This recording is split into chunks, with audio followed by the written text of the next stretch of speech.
المدثر نام۔ پہلی ہی آیت کے لفظ المدثر کو اس سورہ کا نام قرار دیا گیا ہے۔ یہ بھی صرف نام ہے، مضامین کا عنوان نہیں ہے۔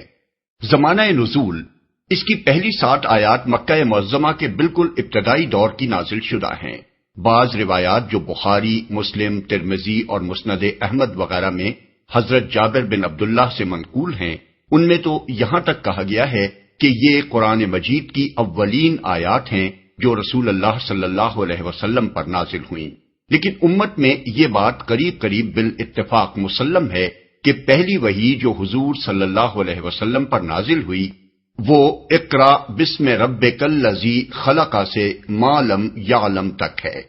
البتہ صحیح روایات سے جو کچھ ثابت ہے وہ یہ ہے کہ اس پہلی وحی کے بعد کچھ مدت تک رسول اللہ صلی اللہ علیہ وسلم پر کوئی وحی نازل نہیں ہوئی۔ پھر اس وقفے کے بعد جب اثر نو نزول وحی کا سلسلہ شروع ہوا تو اس کا آغاز سورہ مدثر کی انہی آیات سے ہوا تھا۔ امام زہری رحمۃ اللہ علیہ اس کی تفصیل یوں بیان کرتے ہیں: ایک مدت تک رسول اللہ صلی اللہ علیہ وسلم پر وحی کا نزول بند رہا اور اس زمانے میں آپ پر اس قدر شدید غم کی کیفیت طاری رہی کہ بعض اوقات آپ پہاڑوں کی چوٹیوں پر چڑھ کر اپنے آپ کو گرا دینے کے لیے آمادہ ہو جاتے تھے۔ لیکن جب کبھی آپ کسی چوٹی کے کنارے پر پہنچتے، جبریل علیہ السلام نمودار ہو کر آپ سے کہتے کہ آپ اللہ کے نبی ہیں، اس سے آپ کے دل کو سکون حاصل ہو جاتا تھا اور وہ اضطراب کی کیفیت دور ہو جاتی تھی۔ ابن جریر۔ اس کے بعد امام زہری خود حضرت جابر بن عبداللہ ہی کی یہ روایت نقل کرتے ہیں کہ رسول اللہ صلی اللہ علیہ وسلم نے فترۃ الوحی یعنی وحی بند رہنے کے زمانے کا ذکر کرتے ہوئے بیان فرمایا: ایک روز میں راستے سے گزر رہا تھا، یکا یک میں نے آسمان سے ایک آواز سنی، سر اٹھایا تو دیکھا کہ وہی فرشتہ جو غار حرا میں میرے پاس آیا تھا آسمان اور زمین کے درمیان ایک کرسی پر بیٹھا ہوا ہے۔ میں یہ دیکھ کر سخت دہشت زدہ ہو گیا اور گھر پہنچ کر میں نے کہا مجھے اڑاؤ، مجھے اڑاؤ۔ چنانچہ گھر والوں نے مجھ پر لحاف یا کمبل اڑا دیا۔ اس وقت اللہ نے وحی نازل کی کہ یا ایھا المدثر، پھر لگاتار مجھ پر وحی کا نزول شروع ہو گیا۔ بخاری، مسلم، مسند احمد، ابن جریر۔ سورہ کا باقی ماندہ حصہ آیت 8 سے آخر تک اس وقت نازل ہوا جب اسلام کی علانیہ تبلیغ شروع ہو جانے کے بعد مکے میں پہلی مرتبہ حج کا موقع آیا۔ اس کا مفصل واقعہ سیرت ابن ہشام میں بیان کیا گیا ہے، جسے آگے چل کر ہم نقل کریں گے۔ موضوع اور مضمون، جیسا کہ اوپر بیان کیا گیا ہے، رسول اللہ صلی اللہ علیہ وسلم پر پہلی وحی جو بھیجی گئی تھی وہ سورہ علق کی ابتدائی 5 آیات پر مشتمل تھی، جس میں صرف یہ فرمایا گیا تھا کہ پڑھو اپنے رب کے نام سے جس نے پیدا کیا، ایک لوتھڑے سے انسان کی تخلیق کی، پڑھو اور تمہارا رب بڑا کریم ہے جس نے قلم سے علم سکھایا، انسان کو وہ علم دیا جسے وہ نہ جانتا تھا۔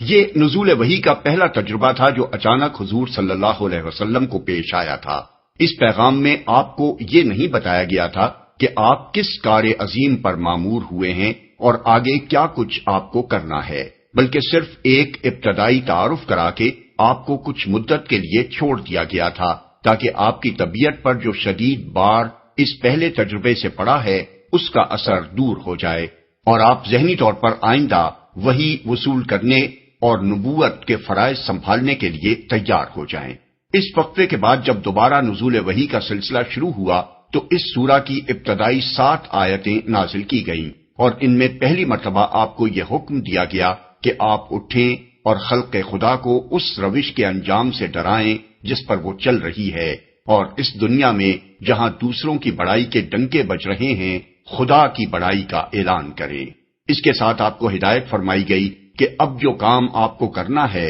اس کا تقاضا یہ ہے کہ آپ کی زندگی ہر لحاظ سے انتہائی پاکیزہ ہو اور آپ تمام دنیاوی فائدوں سے قطع نظر کر کے کامل اخلاص کے ساتھ خلق خدا کی اصلاح کا فریضہ انجام دیں۔ پھر آخری فقرے میں آپ کو تلقین کی گئی کہ اس فریضے کی انجام دہی میں جو مشکلات اور مصائب بھی پیش آئیں ان پر آپ اپنے رب کی خاطر صبر کریں۔ اس فرمان الہی کی تعمیل میں جب رسول اللہ صلی اللہ علیہ وسلم نے اسلام کی تبلیغ شروع کی اور قرآن مجید کی پے در پے نازل ہونے والی صورتوں کو آپ نے سنانا شروع کیا تو مکے میں کھلبلی مچ گئی اور مخالفتوں کا ایک طوفان اٹھ کھڑا ہوا۔ چند مہینے اس حال پر گزرے تھے کہ حج کا زمانہ آ گیا اور مکہ کے لوگوں کو یہ فکر لاحق ہوئی کہ اس موقع پر تمام عرب سے حاجیوں کے قافلے آئیں گے۔ اگر محمد صلی اللہ علیہ وسلم نے ان قافلوں کی قیام گاہوں پر جا جا کر آنے والے حاجیوں سے ملاقاتیں کی اور حج کے اجتماعات میں جگہ جگہ کھڑے ہو کر قرآن جیسا بے نظیر اور مؤثر کلام سنانا شروع کر دیا تو عرب کے گھر گوشے تک ان کی دعوت پہنچ جائے گی اور نامعلوم کون کون اس سے متاثر ہو جائے۔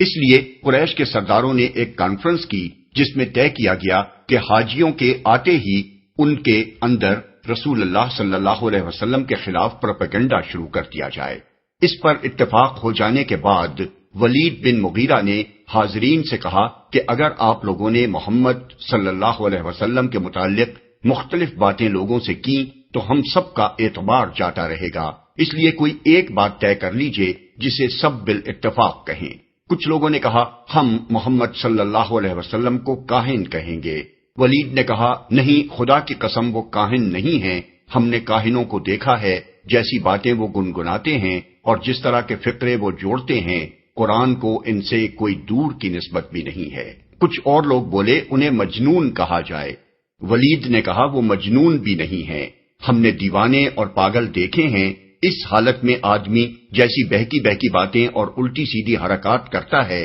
وہ کسی سے چھپی ہوئی نہیں ہے۔ کون باور کرے گا کہ محمد صلی اللہ علیہ وسلم جو کلام پیش کرتے ہیں وہ دیوانگی کی بڑھ ہے یا جنون کے دورے میں آدمی یہ باتیں کر سکتا ہے؟ لوگوں نے کہا اچھا تو پھر ہم شاعر کہیں گے۔ ولید نے کہا وہ شاعر بھی نہیں ہیں، ہم شعر کی ساری اقسام سے واقف ہیں، اس کلام پر شاعری کی کسی قسم کا اطلاق بھی نہیں ہو سکتا۔ لوگ بولے تو ان کو ساحر کہا جائے۔ ولید نے کہا وہ ساحر بھی نہیں ہیں، جادوگروں کو ہم جانتے ہیں اور اپنے جادو کے لیے جو طریقے وہ اختیار کرتے ہیں ان سے بھی ہم واقف ہیں، یہ بات بھی محمد صلی اللہ علیہ وسلم پر چسپاں نہیں ہوتی۔ پھر ولید نے کہا ان باتوں میں سے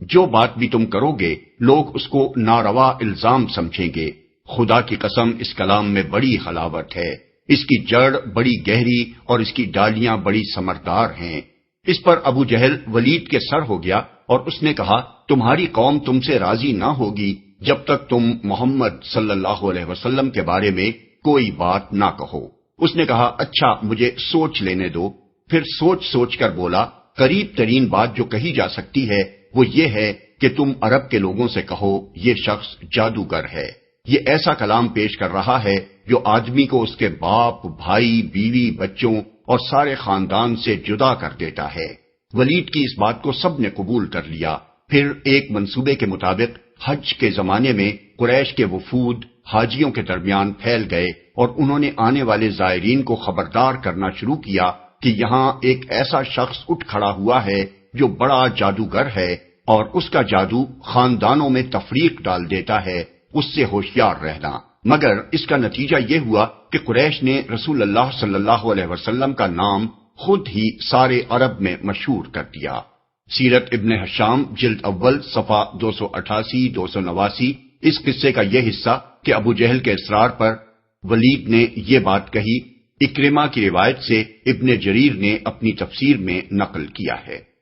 یہی واقعہ جس پر اس سورہ کے دوسرے حصے میں تبصرہ کیا گیا ہے اس کے مضامین کی ترتیب یہ ہے۔ آیت 8 سے 10 تک منکرین حق کو خبردار کیا گیا ہے کہ آج جو کچھ وہ کر رہے ہیں اس کا برا انجام وہ قیامت کے روز دیکھ لیں گے۔ آیت 11 سے 26 تک ولید بن مغیرہ کا نام لیے بغیر یہ بتایا گیا ہے کہ اللہ تعالیٰ نے اس شخص کو کیا کچھ نعمتیں دی تھیں اور ان کا جواب اس نے کیسی حق دشمنی کے ساتھ دیا ہے۔ اس سلسلے میں اس کی ذہنی کشمکش کی پوری تصویر کھینچ دی گئی ہے کہ ایک طرف دل میں وہ محمد صلی اللہ علیہ وسلم اور قرآن کی صداقت کا قائل ہو چکا تھا، مگر دوسری طرف اپنی قوم میں اپنی ریاست و وجاہت کو بھی خطرے میں نہ ڈالنا چاہتا تھا۔ اس لیے نہ صرف یہ کہ وہ ایمان لانے سے باز رہا بلکہ کافی دیر تک اپنے ضمیر سے لڑنے جھگڑنے کے بعد آخر کار یہ بات بنا کر لایا کہ خلق خدا کو اس کلام پر ایمان لانے سے باز رکھنے کے لیے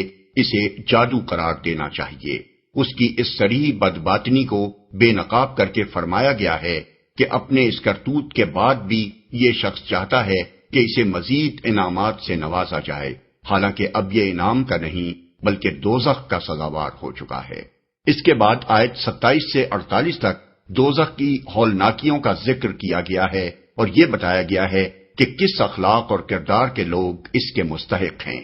پھر آیات 49 تا 53 میں کفار کے مرض کی اصل جڑ بتا دی گئی ہے کہ وہ چونکہ آخرت سے بے خوف ہیں اور اسی دنیا کی زندگی کو سب کچھ سمجھتے ہیں، اس لیے وہ قرآن سے اس طرح بھاگتے ہیں جیسے شیر سے ڈر کر جنگلی گدھے بھاگے جا رہے ہوں، اور ایمان لانے کے لیے طرح طرح کی غیر معقول شرطیں پیش کرتے ہیں، حالانکہ خواہ ان کی کوئی شرط بھی پوری کر دی جائے، انکار آخرت کے ساتھ وہ ایمان کی راہ پر ایک قدم بھی نہیں بڑھ سکتے۔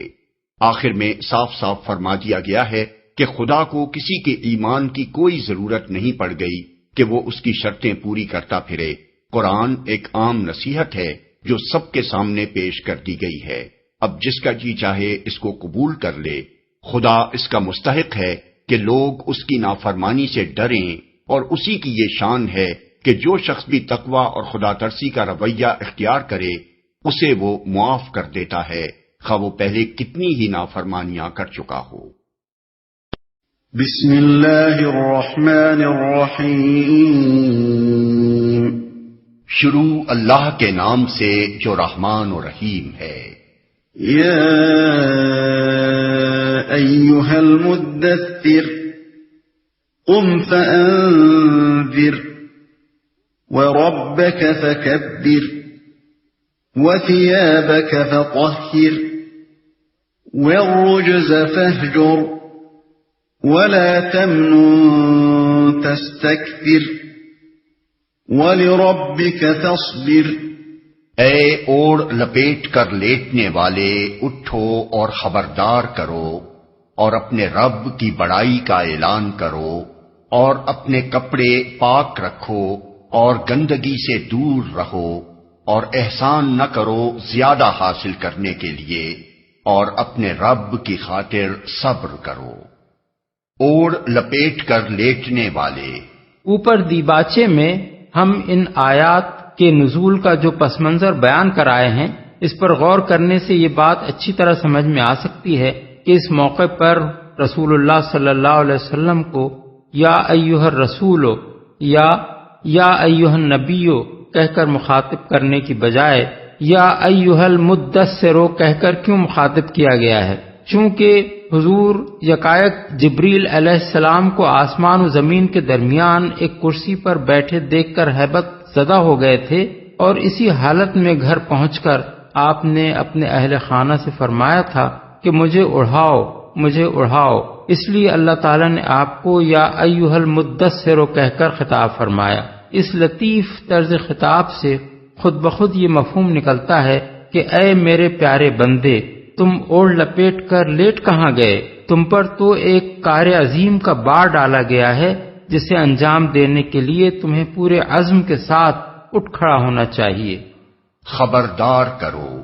یہ اسی نوعیت کا حکم ہے جو حضرت نوح علیہ السلام کو نبوت کے منصب پر مامور کرتے ہوئے دیا گیا تھا کہ انذر قومک من قبل ان یاتیہم عذاب علیم، یعنی اپنی قوم کے لوگوں کو ڈراؤ قبل اس کے کہ ان پر ایک دردناک عذاب آ جائے۔ سورہ نوح آیت 1۔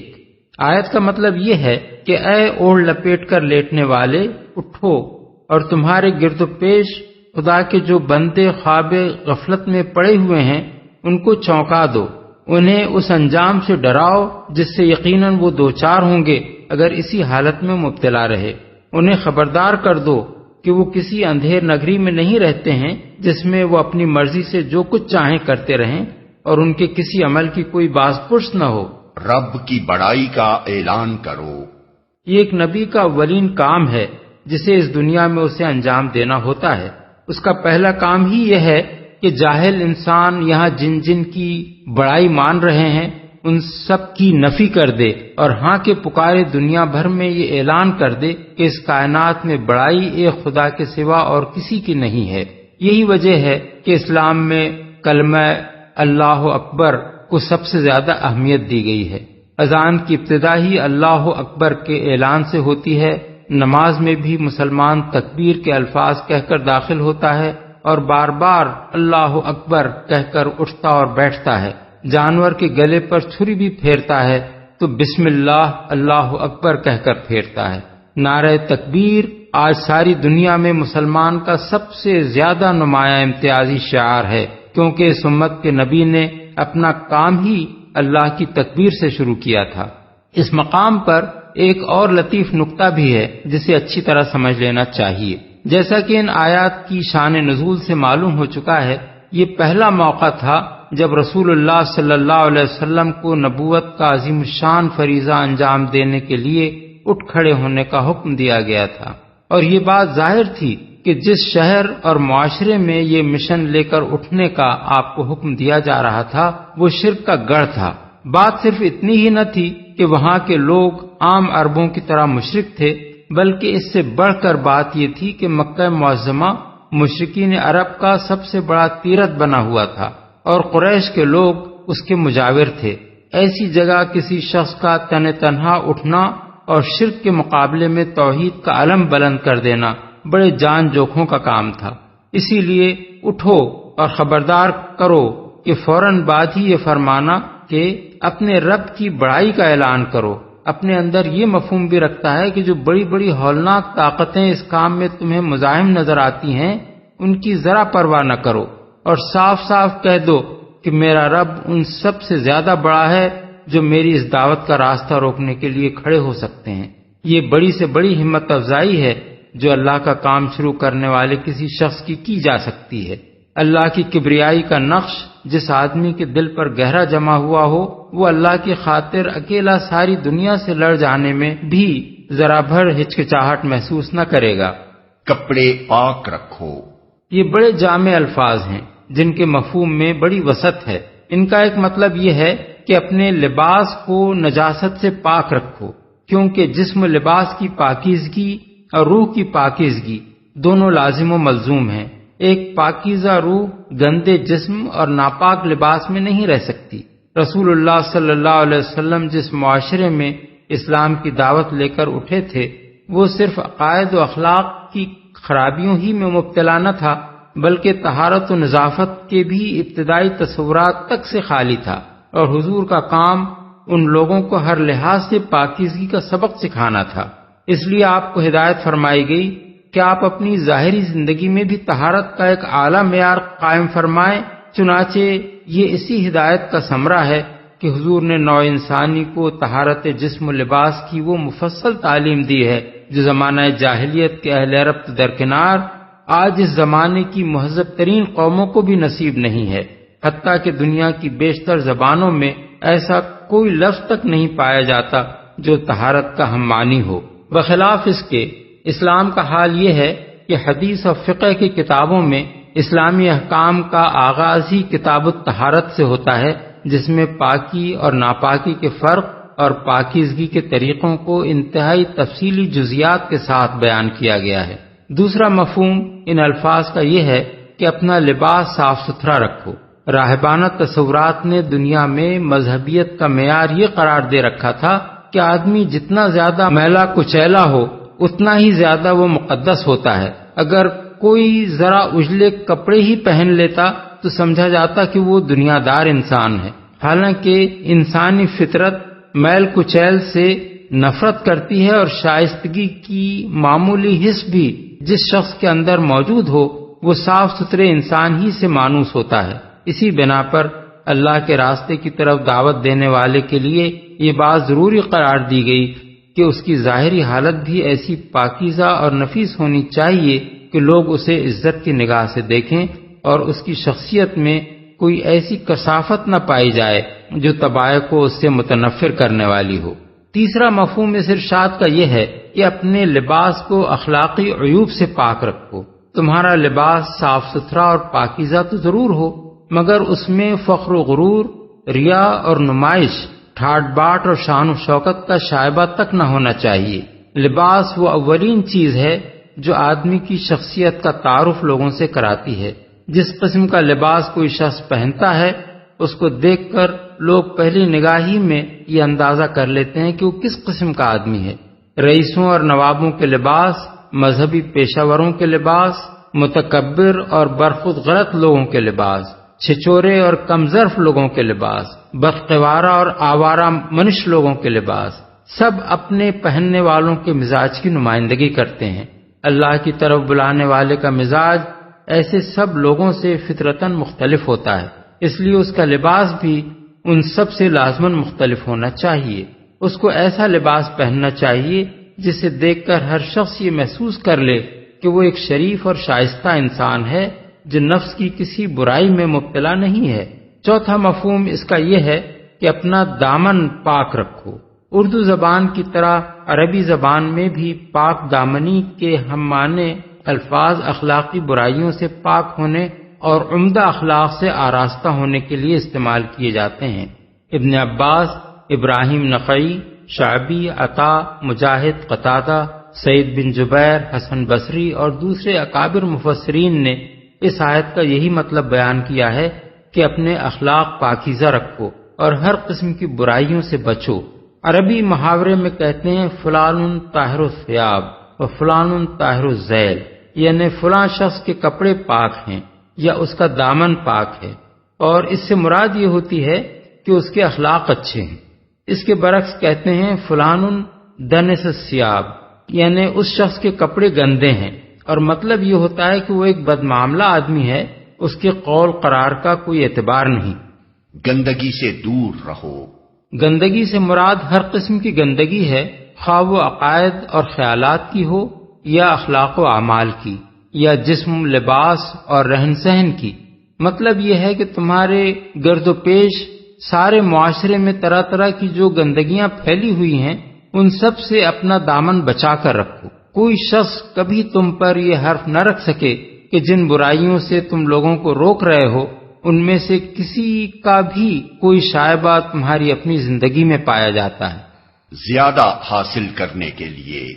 اصل الفاظ ہیں وَلَا تَمْنُن تَسْتَكْثِرْ۔ ان کے مفہوم میں اتنی وسعت ہے کہ کسی ایک فقرے میں ان کا ترجمہ کر کے پورا مطلب ادا نہیں کیا جا سکتا۔ ان کا ایک مفہوم یہ ہے کہ جس پر بھی احسان کرو بے غرضانہ کرو، تمہاری عطا اور بخشش اور سخاوت اور حسن سلوک محض اللہ کے لیے ہو، اس میں کوئی شائبہ اس خواہش کا نہ ہو کہ احسان کے بدلے میں تمہیں کسی قسم کے دنیاوی فوائد حاصل ہوں، بالفاظ دیگر اللہ کے لیے احسان کرو، فائدہ حاصل کرنے کے لیے کوئی احسان نہ کرو۔ دوسرا مفہوم یہ ہے کہ نبوت کا جو کام تم کر رہے ہو یہ اگرچہ اپنی جگہ ایک بہت بڑا احسان ہے کہ تمہاری بدولت خلق خدا کو ہدایت نصیب ہو رہی ہے، مگر اس کا کوئی احسان لوگوں پر نہ جتاؤ اور اس کا کوئی فائدہ اپنی ذات کے لیے حاصل نہ کرو۔ تیسرا مفہوم یہ ہے کہ تم اگرچہ ایک بہت بڑی خدمت انجام دے رہے ہو مگر اپنی نگاہ میں اپنے عمل کو کبھی بڑا عمل نہ سمجھو اور کبھی یہ خیال تمہارے دل میں نہ آئے کہ نبوت کا یہ فریضہ انجام دے کر اور اس کام میں جان لڑا کر تم اپنے رب پر کوئی احسان کر رہے ہو۔ صبر کرو، یعنی یہ کام جو تمہارے سپرد کیا جا رہا ہے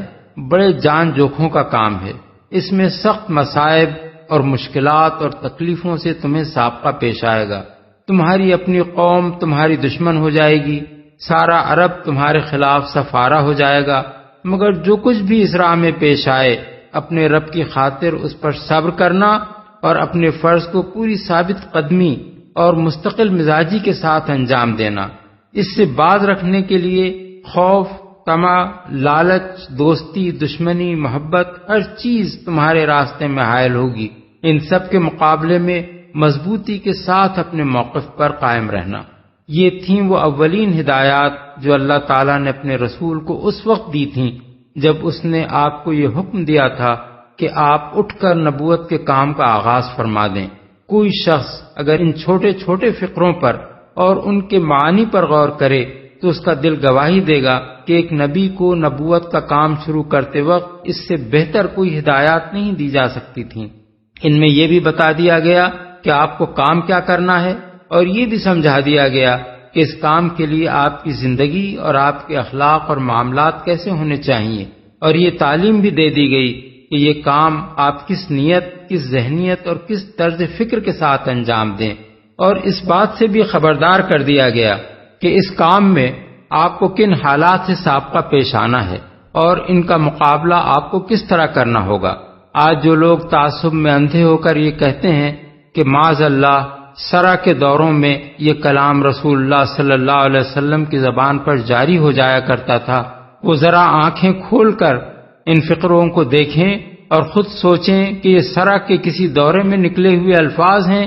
یا خدا کی ہدایات ہیں جو رسالت کے کام پر معمور کرتے ہوئے وہ اپنے بندے کو دے رہا ہے۔ فَإِذَا نُقِرَ فِي النَّاقُورِ فَذَلِكَ يَوْمَئِذٍ يَوْمٌ عَسِيرٌ عَلَى الْكَافِرِينَ غَيْرُ يَسِيرٌ۔ اچھا، جب سور میں پھونک ماری جائے گی وہ دن بڑا ہی سخت دن ہوگا، کافروں کے لیے ہلکا نہ ہوگا، سخت دن ہوگا۔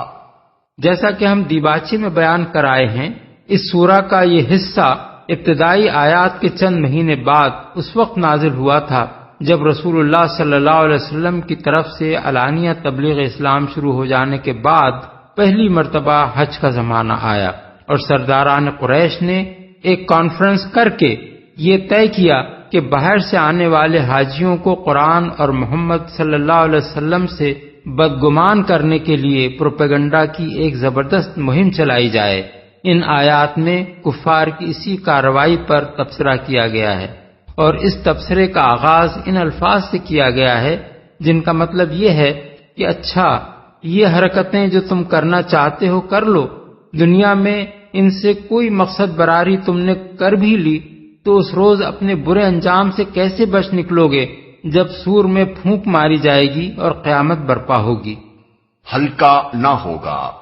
اس ارشاد سے خود بخود یہ نتیجہ نکلتا ہے کہ وہ دن ایمان لانے والوں کے لیے ہلکا ہوگا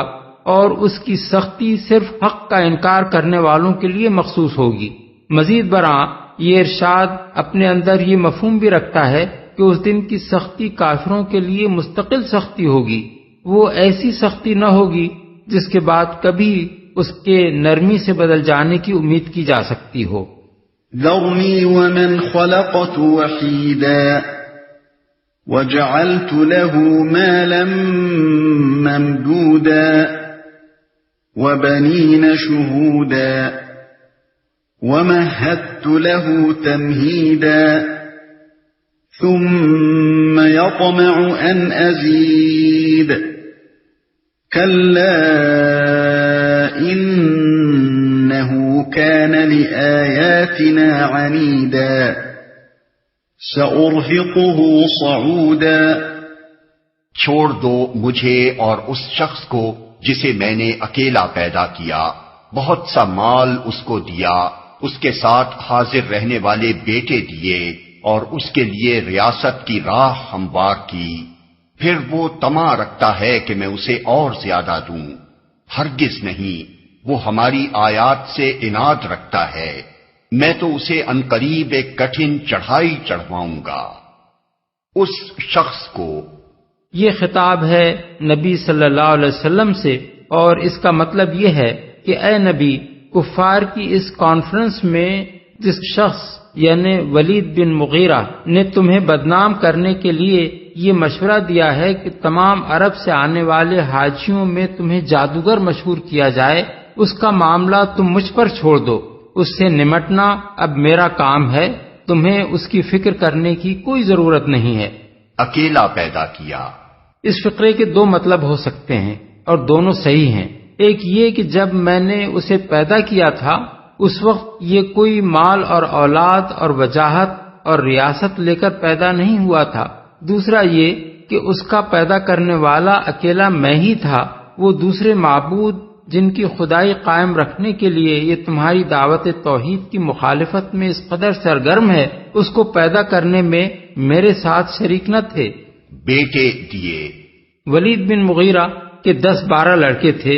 جن میں سے حضرت خالد بن ولید تاریخ میں سب سے زیادہ مشہور ہیں۔ ان بیٹوں کے لیے شہود کا لفظ استعمال کیا گیا ہے، جس کے کئی معنی ہو سکتے ہیں۔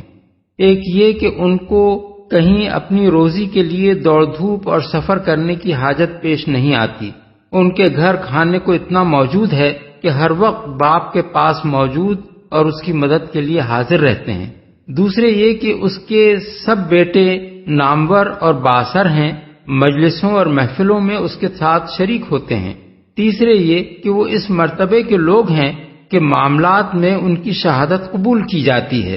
اور زیادہ دوں۔ اس کا ایک مطلب تو یہ ہے کہ اس پر بھی اس کی حرص ختم نہیں ہوئی، اتنا کچھ پانے کے بعد بھی وہ بس اسی فکر میں لگا ہوا ہے کہ اسے دنیا بھر کی نعمتیں عطا کر دی جائیں۔ دوسرا مطلب حضرت حسن بصری اور بعض دوسرے بزرگوں نے یہ بیان کیا ہے کہ وہ کہا کرتا تھا کہ اگر واقعی محمد کا یہ بیان سچا ہے کہ مرنے کے بعد کوئی دوسری زندگی ہے اور اس میں کوئی جنت بھی ہوگی تو وہ جنت میرے ہی لیے بنائی گئی ہے۔ انه فکر وقدر فقتل كيف قدر ثم قتل كيف قدر ثم نظر ثم عبس وبسر ثم أدبر واستكبر فقال إن هذا إلا سحر يؤثر إن هذا إلا قول البشر سأصليه سقر۔ اس نے سوچا اور کچھ بات بنانے کی کوشش کی تو خدا کی مار اس پر کیسی بات بنانے کی کوشش کی۔ ہاں، خدا کی مار اس پر کیسی بات بنانے کی کوشش کی۔ پھر لوگوں کی طرف دیکھا، پھر پیشانی سکیڑی اور منہ بنایا، پھر پلٹا اور تکبر میں پڑ گیا۔ آخر کار بولا کہ یہ کچھ نہیں ہے مگر ایک جادو جو پہلے سے چلا آ رہا ہے، یہ تو ایک انسانی کلام ہے، عنقریب میں اسے دوزخ میں جھونک دوں گا۔ انسانی کلام ہے۔ یہ اس واقعے کا ذکر ہے جو کفار مکہ کی مذکورہ بالا کانفرنس میں پیش آیا تھا۔ اس کی جو تفصیلات ہم دیباچے میں نقل کر چکے ہیں ان سے یہ بات واضح ہو جاتی ہے کہ یہ شخص دل میں قرآن کے کلام الہی ہونے کا قائل ہو چکا تھا، لیکن اپنی قوم میں محض اپنی وجاہت و ریاست برقرار رکھنے کے لیے ایمان لانے پر تیار نہ تھا۔ جب کفار کی اس کانفرنس میں پہلے اس نے خود ان تمام الزامات کو رد کر دیا جو قریش کے سردار رسول اللہ صلی اللہ علیہ وسلم پر لگا رہے تھے، تو اسے مجبور کیا گیا کہ وہ خود کوئی ایسا الزام تراشے جسے عرب کے لوگوں میں پھیلا کر حضور کو بدنام کیا جا سکتا ہو۔ اس موقع پر جس طرح وہ اپنی ضمیر سے لڑا ہے اور جس شدید ذہنی کشمکش میں کافی دیر مبتلا رہ کر آخر کار اس نے ایک الزام گھڑا ہے، اس کی پوری تصویر یہاں کھینچ دی گئی ہے۔ وما أدراك ما سقر لا تبقي ولا تذر لواحة للبشر عليها 19 اور تم کیا جانو کہ کیا ہے وہ دوزخ، نہ باقی رکھے نہ چھوڑے، کھال جھلس دینے والی 19 کارکن اس پر مقرر ہیں۔ نہ باقی رکھے نہ چھوڑے۔ اس کے دو مطلب ہو سکتے ہیں، ایک یہ کہ جو شخص بھی اس میں ڈالا جائے گا اسے وہ جلا کر خاک کر دے گی، مگر مر کر بھی اس کا پیچھا نہ چھوٹے گا بلکہ وہ پھر زندہ کیا جائے گا اور پھر جلایا جائے گا۔ اسی مضمون کو دوسری جگہ اس طرح ادا کیا گیا ہے کہ لا یموت فیہا ولا یحیا، یعنی وہ نہ اس میں مرے گا نہ جیے گا، سورہ الاعلی آیت 13۔ دوسرا مطلب یہ بھی ہو سکتا ہے کہ وہ عذاب کے مستحقین میں سے کسی کو باقی نہ رہنے دے گی جو اس کی گرفت میں آئے بغیر رہ جائے، اور جو بھی اس کی گرفت میں آئے گا اسے عذاب دیے بغیر نہ چھوڑے گی۔ کھال جھلس دینے والی، یہ کہنے کے بعد کہ وہ جسم میں سے کچھ جلائے بغیر نہ چھوڑے گی، کھال جھلس دینے کا الگ ذکر کرنا بظاہر کچھ غیر ضروری سا محسوس ہوتا ہے، لیکن عذاب کی اس شکل کو خاص طور پر الگ اس لیے بیان کیا گیا ہے کہ آدمی کی شخصیت کو نمایاں کرنے والی چیز دراصل اس کے چہرے اور جسم کی کھال ہی ہوتی ہے، جس کی بدنمائی اسے سب سے زیادہ کھلتی ہے۔ اندرونی اعضاء میں خواہ اسے کتنی ہی تکلیف ہو، وہ اس پر اتنا زیادہ رنجیدہ نہیں ہوتا جتنا اس بات پر رنجیدہ ہوتا ہے کہ اس کا منہ بدنما ہو جائے یا اس کے جسم کے کھلے حصوں کی جلد پر ایسے داغ پڑ جائیں جنہیں دیکھ کر ہر شخص اس سے گھن کھانے لگے۔ اسی لیے فرمایا گیا کہ یہ حسین چہرے اور بڑے بڑے شاندار جسم لیے ہوئے جو لوگ آج دنیا میں اپنی شخصیت پر پھولے پھر رہے ہیں، یہ اگر اللہ کی آیات کے ساتھ عناد کی وہ روش برتیں گے جو ولید بن مغیرہ برت رہا ہے تو ان کے منہ جھلس دیے جائیں گے اور ان کی کھال جلا کر کوئلے کی طرح سیاہ کر دی جائے گی۔ وَمَا جَعَلْنَا أَصْحَابَ النَّارِ إِلَّا مَلَائِكَةً وَمَا جَعَلْنَا عِدَّتَهُمْ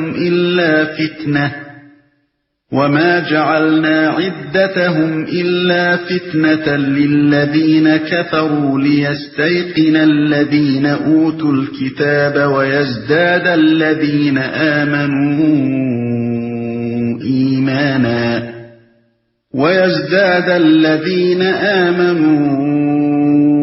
إِيمَانًا وَلَا يَرْتَابَ الَّذِينَ أُوتُوا الْكِتَابَ وَالْمُؤْمِنُونَ وَلِيَقُولَ الَّذِينَ فِي قُلُوبِهِم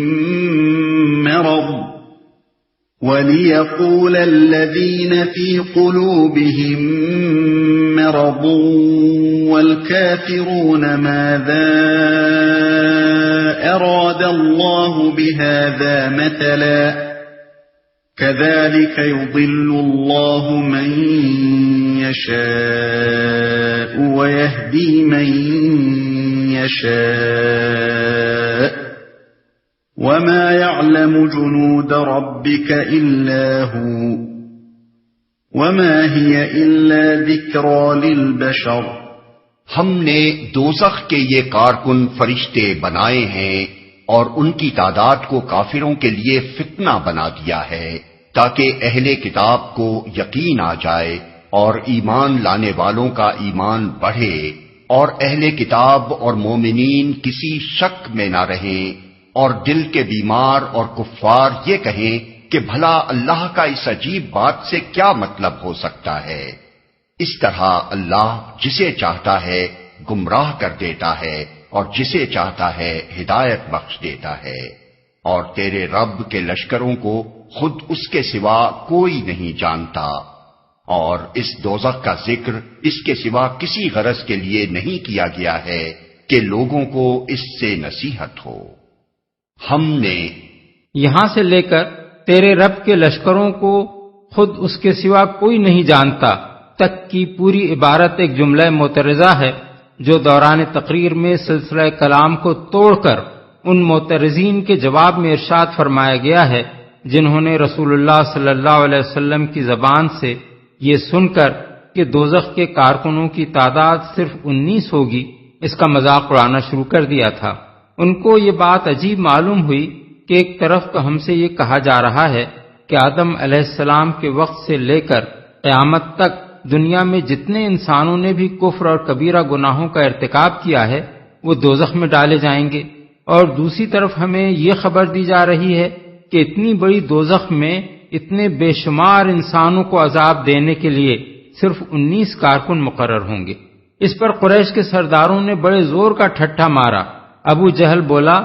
بھائیو کیا تم اتنے گئے گزرے ہو کہ تم میں سے 10-10 آدمی مل کر بھی دوزخ کے ایک ایک سپاہی سے نمٹ نہ لیں گے؟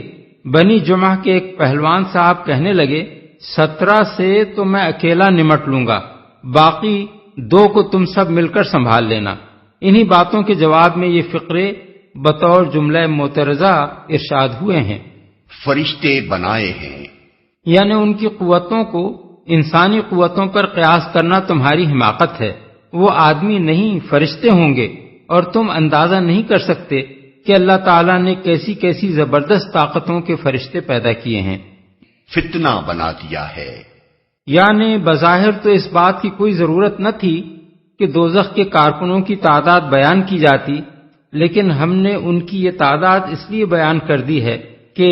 یہ ہر اس شخص کے لیے فتنہ بن جائے جو اپنے اندر کوئی کفر چھپائے بیٹھا ہو۔ ایسا آدمی چاہے ایمان کی کتنی ہی نمائش کر رہا ہو، اگر وہ خدا کی خدائی اور اس کی عظیم قدرتوں کے بارے میں یا وحی و رسالت کے بارے میں شک کا کوئی شائبہ بھی اپنے دل کے کسی گوشے میں لیے بیٹھا ہو، تو یہ سنتے ہی کہ خدا کی اتنی بڑی جیل میں بے حد و حساب مجرم جنوں اور انسانوں کو صرف 19 سپاہی قابو میں بھی رکھیں گے اور فردن فردن ایک ایک شخص کو عذاب بھی دیں گے، تو اس کا کفر فوراً کھل کر باہر آ جائے گا، یقین آ جائے۔ بعض مفسرین نے اس کا یہ مطلب بیان کیا ہے کہ اہل کتاب یعنی یہود و نصارہ کے ہاں چونکہ ان کی اپنی کتابوں میں بھی دوزخ کے فرشتوں کی یہی تعداد بیان کی گئی ہے، اس لیے یہ بات سن کر ان کو یقین آ جائے گا کہ یہ بات فی الواقع اللہ تعالیٰ ہی کی فرمائی ہوئی ہے۔ لیکن یہ تفسیر ہمارے نزدیک دو وجوہ سے صحیح نہیں ہے۔ اول یہ کہ یہود و نصارہ کی جو مذہبی کتابیں دنیا میں پائی جاتی ہیں ان میں تلاش کے باوجود ہمیں یہ بات کہیں نہیں ملی کہ دوزخ کے فرشتوں کی تعداد 19 ہے۔ دوسرے، قرآن مجید میں بکثرت باتیں ایسی ہیں جو اہل کتاب کے ہاں ان کی مذہبی کتابوں میں بھی بیان کی گئی ہیں، لیکن اس کے باوجود وہ اس کی یہ توجیہ کر دیتے ہیں کہ محمد صلی اللہ علیہ وسلم نے یہ باتیں ان کی کتابوں سے نقل کر لی ہیں۔ ان وجوہ سے ہمارے نزدیک اس ارشاد کا صحیح مطلب یہ ہے کہ محمد صلی اللہ علیہ وسلم کو اچھی طرح معلوم تھا کہ میری زبان سے دوزخ کے 19 فرشتوں کا ذکر سن کر میرا خوب مذاق اڑایا جائے گا، لیکن اس کے باوجود جو بات اللہ تعالیٰ کی طرف سے آنے والی وحی میں بیان ہوئی تھی اسے انہوں نے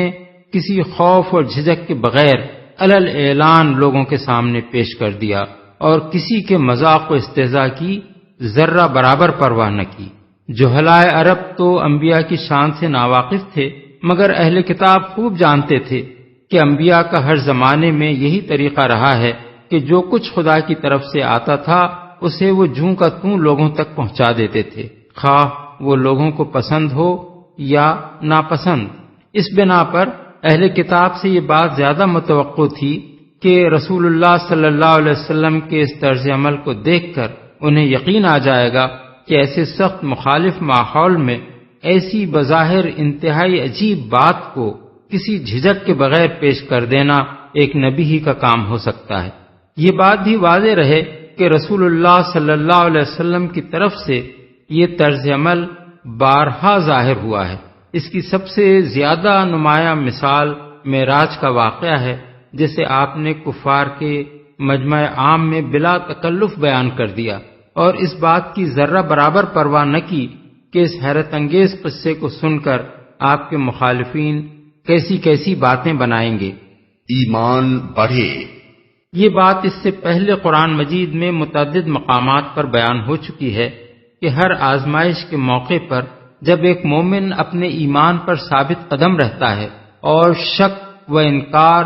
یا اطاعت سے فرار یا دین سے بے وفائی کی راہ چھوڑ کر یقین و اعتماد اور اطاعت و فرما برداری اور دین سے وفاداری کی راہ اختیار کرتا ہے تو اس کے ایمان کو بالیدگی نصیب ہوتی ہے۔ تشریح کے لیے ملاحظہ ہو تفہیم القرآن جلد اول سورہ آل عمران آیت 173، جلد دوم سورہ الانفال آیت 2، سورہ التوبہ آیات 124 اور 125، جلد چہارم سورہ الاحزاب آیت 22، جلد پنجم سورہ الفتح آیت 4۔ دل کے بیمار۔ قرآن مجید میں چونکہ بالعموم دل کی بیماری سے مراد منافقت لی جاتی ہے، اس لیے یہاں اس لفظ کو دیکھ کر بعض مفسرین نے یہ خیال کیا ہے کہ یہ آیت مدینے میں نازل ہوئی ہے، کیونکہ منافقین کا ظہور مدینے ہی میں ہوا ہے، لیکن یہ خیال کئی وجوہ سے صحیح نہیں ہے۔ اول تو یہ دعویٰ ہی غلط ہے کہ مکے میں منافق موجود نہ تھے، اور اس کی غلطی ہم تفہیم القرآن جلد سوم میں صفحہ 672، 674 اور 680 تک 682 پر واضح کر چکے ہیں۔ دوسرے،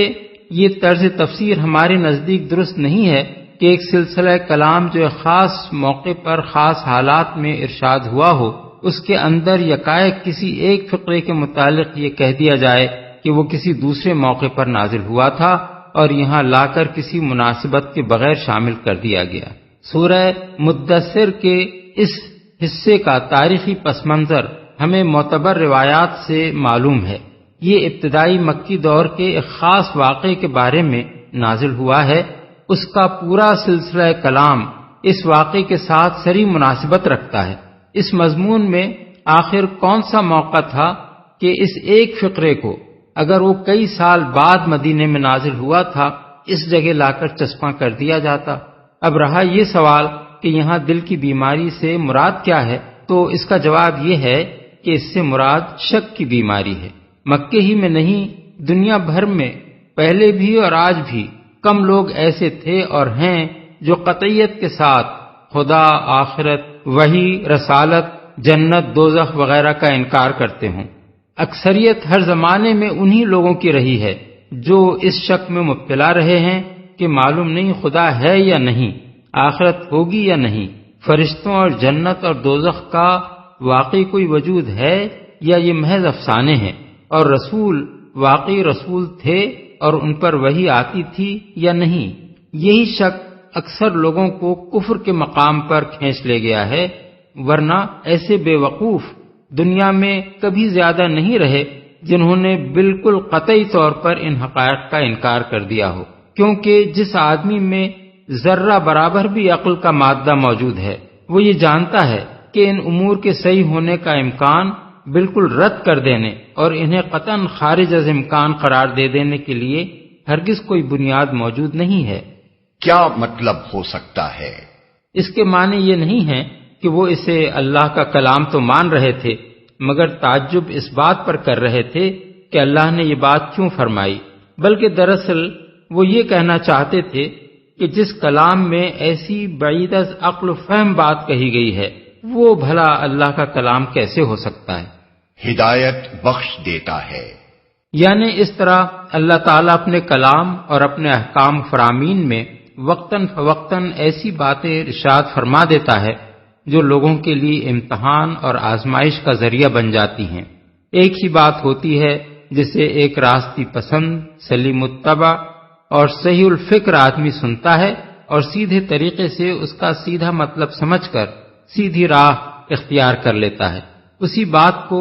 ایک ہٹ دھرم، کج فہم اور راستی سے گریز کرنے والا آدمی سنتا ہے اور اس کا ٹیڑھا مطلب نکال کر اسے حق سے دور بھاگ جانے کے لیے ایک نیا بہانہ بنا لیتا ہے۔ پہلا آدمی چونکہ خود حق پسند ہوتا ہے اس لیے اللہ تعالیٰ اسے ہدایت بخش دیتا ہے، کیونکہ اللہ کا طریقہ یہ نہیں ہے کہ وہ ہدایت چاہنے والے کو زبردستی گمراہ کرے، اور دوسرا آدمی چونکہ خود ہدایت نہیں چاہتا بلکہ گمراہی کو ہی اپنے لیے پسند کرتا ہے، اس لیے اللہ اسے ضلالت ہی کے راستوں پر دھکیل دیتا ہے، کیونکہ اللہ کا یہ طریقہ بھی نہیں ہے کہ جو حق سے نفرت رکھتا ہو وہ اسے جبراً کھینچ کر حق کی راہ پر لائے۔ اللہ کی ہدایت دینے اور گمراہ کرنے کے مسئلے پر تفہیم القرآن میں بکثرت مقامات پر وضاحت کے ساتھ روشنی ڈالی جا چکی ہے۔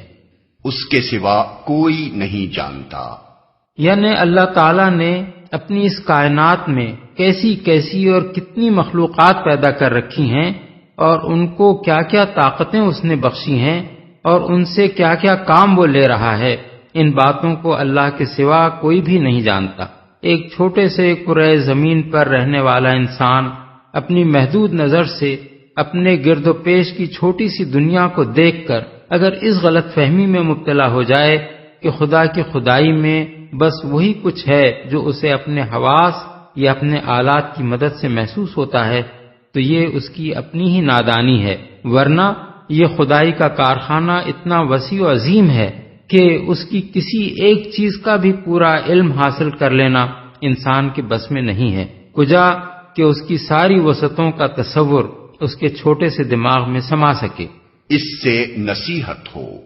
یعنی لوگ اپنے آپ کو اس کا مستحق بنانے اور اس کے عذاب کا مزہ چکھنے سے پہلے ہوش میں آ جائیں اور اپنے آپ کو اس سے بچانے کی فکر کریں۔ كلا والقمر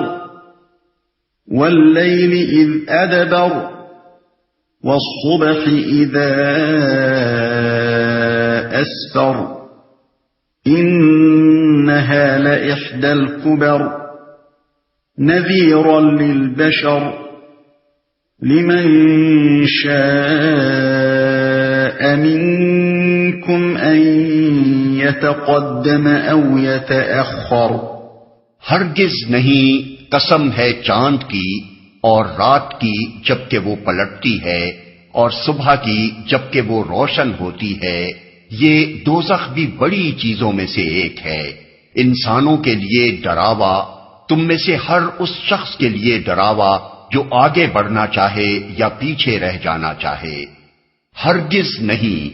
یعنی یہ کوئی ہوائی بات نہیں ہے جس کا اس طرح مذاق اڑایا جائے، بڑی چیزوں میں سے ایک ہے۔ یعنی جس طرح چاند اور رات اور دن اللہ تعالیٰ کی قدرت کے عظیم نشانات ہیں، اسی طرح دوزخ بھی عزائم قدرت میں سے ایک چیز ہے۔ اگر چاند کا وجود غیر ممکن نہ تھا،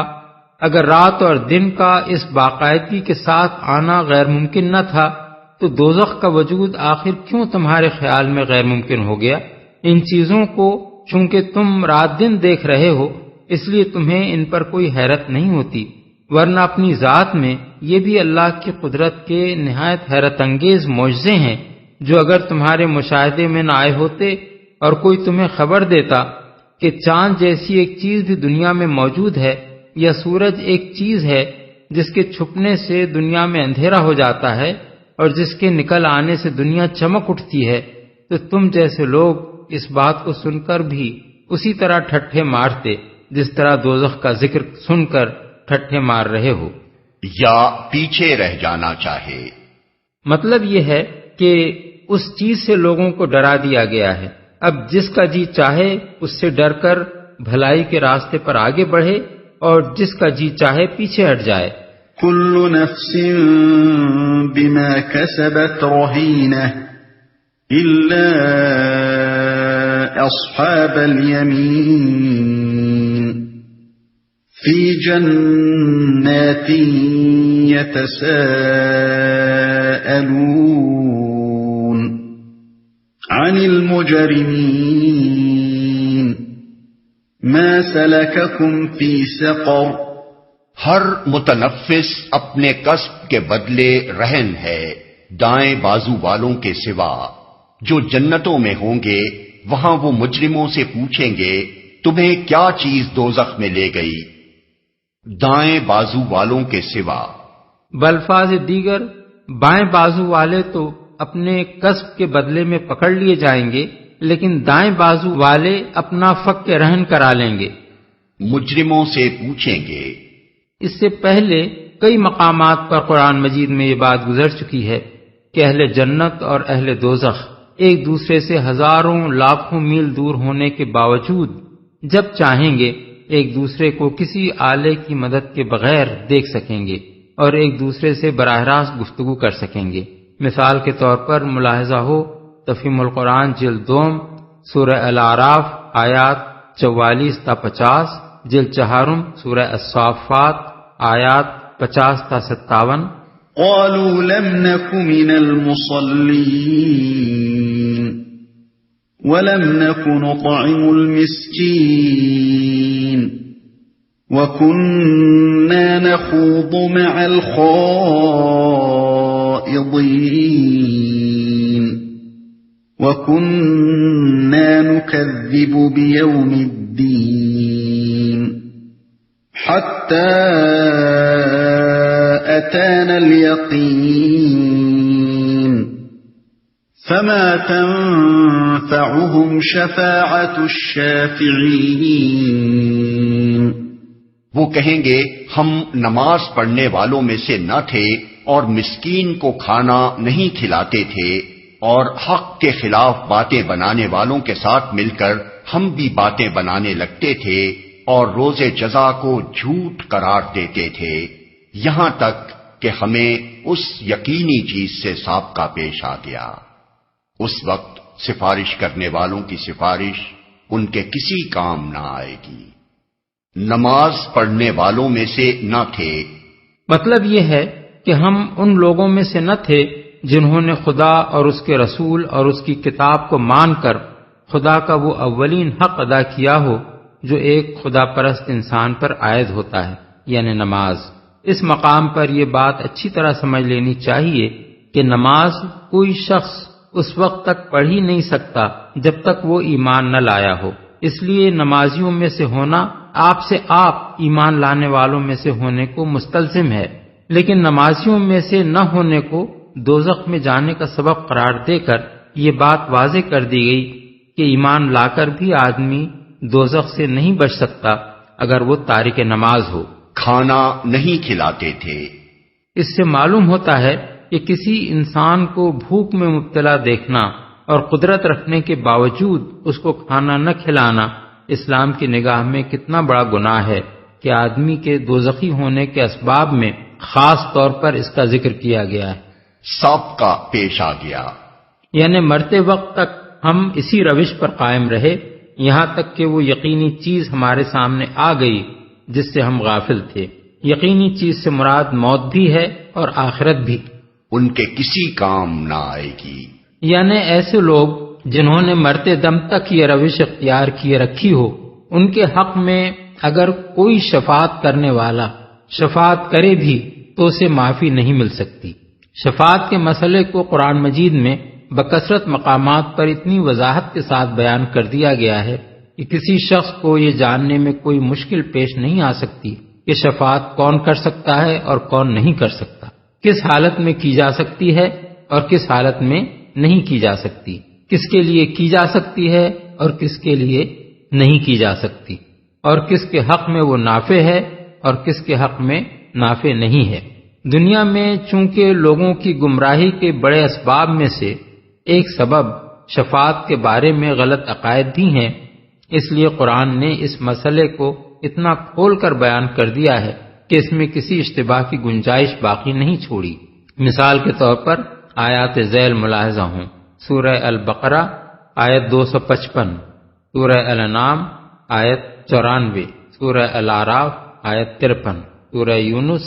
آیات 3 اور 18، سورہ مریم آیت 87، سورہ طٰہٰ آیت 109، سورہ الانبیاء آیت 28، سورہ سبا آیت 23، سورہ الزمر آیات 43 اور 44، سورہ المومن آیت 18، سورہ الدخان آیت 86، سورہ النجم آیت 26، سورہ النبا آیات 37 اور 38۔ تفہیم القرآن میں جہاں جہاں یہ آیات آئی ہیں ہم نے ان کی اچھی طرح تشریح کر دی ہے۔ فما لهم عن التذكرة معرضين كأنهم حمر مستنفرة فرت من قسورة بل يريد كل امرئ منهم أن يؤتى صحفا منشرة كلا بل لا يخافون الآخرة۔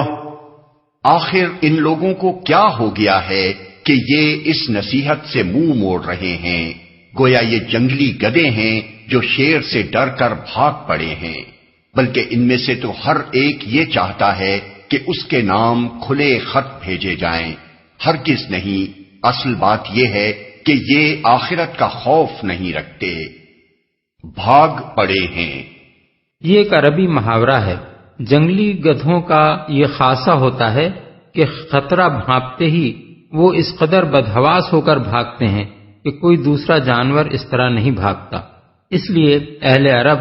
غیر معمولی طور پر بدحواس ہو کر بھاگنے والے کو ان جنگلی گدھوں سے تشبیہ دیتے ہیں جو شیر کی بو یا شکاریوں کی آہٹ پاتے ہی بھاگ پڑے ہوں۔ خط بھیجے جائیں، یعنی یہ چاہتے ہیں کہ اللہ تعالیٰ نے اگر واقعی محمد صلی اللہ علیہ وسلم کو نبی مقرر فرمایا ہے تو وہ مکے کے ایک ایک سردار اور ایک ایک شیخ کے نام ایک خط لکھ کر بھیجے کہ محمد ہمارے نبی ہیں، تم ان کی پیروی قبول کرو، اور یہ خط ایسے ہوں جنہیں دیکھ کر انہیں یقین آ جائے کہ اللہ تعالیٰ ہی نے یہ لکھ کر بھیجے ہیں۔ ایک اور مقام پر قرآن مجید میں کفار مکہ کا یہ قول نقل کیا گیا ہے کہ ہم نہ مانیں گے جب تک وہ چیز خود ہم کو نہ دی جائے جو اللہ کے رسولوں کو دی گئی ہے۔ سورہ الانعام آیت 124۔ ایک دوسری جگہ ان کا یہ مطالبہ نقل کیا گیا ہے کہ آپ ہمارے سامنے آسمان پر چڑھیں اور وہاں سے ایک لکھی لکھائی کتاب لا کر ہمیں دیں جسے ہم پڑھیں۔ سورہ بنی اسرائیل آیت 93۔ خوف نہیں رکھتے، یعنی ان کے ایمان نہ لانے کی اصل وجہ یہ نہیں ہے کہ ان کے یہ مطالبے پورے نہیں کیے جاتے، بلکہ اصل وجہ یہ ہے کہ یہ آخرت سے بے خوف ہیں۔ انہوں نے سب کچھ اسی دنیا کو سمجھ رکھا ہے اور انہیں یہ خیال نہیں ہے کہ اس دنیا کی زندگی کے بعد کوئی اور زندگی بھی ہے جس میں ان کو اپنے اعمال کا حساب دینا ہوگا۔ اسی چیز نے ان کو دنیا میں بے فکر اور غیر ذمہ دار بنا دیا ہے۔ یہ حق اور باطل کے سوال کو سرے سے بے معنی سمجھتے ہیں، کیونکہ انہیں دنیا میں کوئی حق ایسا نظر نہیں آتا جس کی پیروی کا نتیجہ لازماً دنیا میں اچھا ہی نکلتا ہو، اور نہ کوئی باطل ایسا نظر آتا ہے جس کا نتیجہ دنیا میں ضرور برا ہی نکلا کرتا ہو۔ اس لیے یہ اس مسئلے پر غور کرنا لاحاصل سمجھتے ہیں کہ فی الواقع حق کیا ہے اور باطل کیا۔ یہ مسئلہ سنجیدگی کے ساتھ قابل غور اگر ہو سکتا ہے تو صرف اس شخص کے لیے جو دنیا کی موجودہ زندگی کو ایک عارضی زندگی سمجھتا ہو اور یہ تسلیم کرتا ہو کہ اصلی اور ابدی زندگی آخرت کی زندگی ہے، جہاں حق کا انجام لازماً اچھا اور باطل کا انجام لازماً برا ہوگا۔ ایسا شخص تو ان معقول دلائل اور ان پاکیزہ تعلیمات کو دیکھ کر ایمان لائے گا جو قرآن میں پیش کی گئی ہیں، اور اپنی عقل سے کام لے کر یہ سمجھنے کی کوشش کرے گا کہ قرآن جن عقائد اور اعمال کو غلط کہہ رہا ہے ان میں فی الواقع کیا غلطی ہے۔ لیکن آخرت کا منکر جو سرے سے تلاش حق میں سنجیدہ ہی نہیں ہے، وہ ایمان نہ لانے کے لیے آئے دن نت نئے مطالبے پیش کرے گا، حالانکہ اس کا خواہ کوئی مطالبہ بھی پورا کر دیا جائے وہ انکار کرنے کے لیے کوئی دوسرا بہانہ ڈھونڈ نکالے گا۔ یہی بات ہے جو سورہ انعام میں فرمائی گئی ہے کہ اے نبی، اگر ہم تمہارے اوپر کاغذ میں لکھی لکھائی کوئی کتاب بھی اتار دیتے اور لوگ اسے اپنے ہاتھوں سے چھو کر بھی دیکھ لیتے تو جنہوں نے حق کا انکار کیا ہے وہ یہی کہتے کہ یہ تو سری جادو ہے۔ سورہ الانعام آیت 7۔ کلا انہ تذکرہ فمن شاء ذکرہ۔ ہرگز نہیں، یہ تو ایک نصیحت ہے، اب جس کا جی چاہے اس سے سبق حاصل کر لے۔ ہرگز نہیں، یعنی ان کا ایسا کوئی مطالبہ ہرگز پورا نہ کیا جائے گا۔ وما يذكرون إلا أن يشاء الله هو أهل التقوى وأهل المغفرة۔ اور یہ کوئی سبق حاصل نہ کریں گے الا یہ کہ اللہ ہی ایسا چاہے، وہ اس کا حقدار ہے کہ اس سے تقوی کیا جائے، اور وہ اس کا اہل ہے کہ تقوی کرنے والوں کو بخش دے۔ اللہ ہی ایسا چاہے، یعنی کسی شخص کا نصیحت حاصل کرنا سراسر اس کی اپنی مشیت ہی پر موقوف نہیں ہے، بلکہ اسے نصیحت اسی وقت نصیب ہوتی ہے جبکہ اللہ کی مشیت بھی یہ ہو کہ وہ اسے نصیحت حاصل کرنے کی توفیق بخشے۔ دوسرے الفاظ میں یہاں اس حقیقت کا اظہار کیا گیا ہے کہ بندے کا کوئی فعل بھی تنہا بندے کی اپنی مشیت سے ظہور میں نہیں آتا، بلکہ ہر فعل اسی وقت پائے تکمیل کو پہنچتا ہے جب خدا کی مشیت بندے کی مشیت سے مل جائے۔ یہ ایک نہایت نازک مسئلہ ہے جسے نہ سمجھنے سے انسانی فکر بکثرت ٹھوکریں کھاتی ہے۔ مختصر الفاظ میں اس کو یوں سمجھا جا سکتا ہے کہ اگر اس دنیا میں ہر انسان کو یہ قدرت حاصل ہوتی کہ وہ جو کچھ کرنا چاہے کر گزرے تو ساری دنیا کا نظام درہم برہم ہو جاتا۔ جو نظم اس جہان میں قائم ہے وہ اسی وجہ سے ہے کہ اللہ کی مشیت ساری مشیتوں پر غالب ہے۔ انسان جو کچھ بھی کرنا چاہے وہ اسی وقت کر سکتا ہے جبکہ اللہ بھی یہ چاہے کہ انسان کو وہ کام کرنے دیا جائے۔ یہی معاملہ ہدایت اور ضلالت کا بھی ہے۔ انسان کا محض خود ہدایت چاہنا اس کے لیے کافی نہیں ہے کہ اسے ہدایت مل جائے، بلکہ اسے ہدایت اس وقت ملتی ہے جب اللہ اس کی اس خواہش کو پورا کرنے کا فیصلہ فرما دیتا ہے۔ اسی طرح ضلالت کی خواہش بھی محض بندے کی طرف سے ہونا کافی نہیں ہے، بلکہ جب اللہ اس کے اندر گمراہی کی طلب پا کر یہ فیصلہ کر دیتا ہے کہ اسے غلط راستوں میں بھٹکنے دیا جائے، تب وہ ان راہوں میں بھٹک نکلتا ہے جن پر اللہ اسے جانے کا موقع دے دیتا ہے۔ مثال کے طور پر اگر کوئی چور بننا چاہے تو محض اس کی یہ خواہش اس کے لیے کافی نہیں ہے کہ جہاں جس کے گھر میں گھس کر وہ جو کچھ چاہے چرا لے جائے، بلکہ اللہ اپنی عظیم حکمتوں اور مصلحتوں کے مطابق اس کی اس خواہش کو جب اور جس قدر اور جس شکل میں پورا کرنے کا موقع دیتا ہے،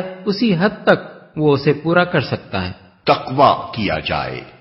یعنی تمہیں اللہ کی ناراضی سے بچنے کی جو نصیحت کی جا رہی ہے وہ اس لیے نہیں ہے کہ اللہ کو اس کی ضرورت ہے اور اگر تم ایسا نہ کرو تو اس سے اللہ کا کوئی نقصان ہوتا ہے، بلکہ یہ نصیحت اس بنا پر کی جا رہی ہے کہ اللہ کا یہ حق ہے کہ اس کے بندے اس کی رضا چاہیں اور اس کی مرضی کے خلاف نہ چلیں۔